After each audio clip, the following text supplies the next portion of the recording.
Hello Pilipinas! Mabuhay! Anyone can do this part-time or full-time.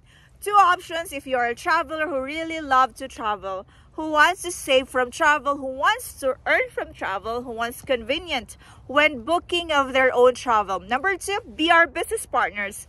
Who wants to have travel agency pero iniisip nyo itong mga pinaka-importanting key factors affecting costs.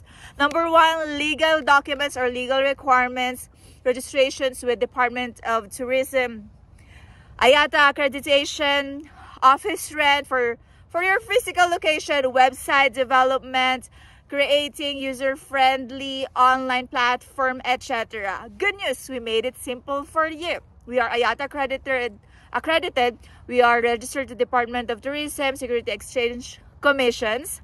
So, how? Be our affiliate. Click the link above this caption, comment below, or DM us. If you're done, see you later. Ayan na, free Chinese class. See you later!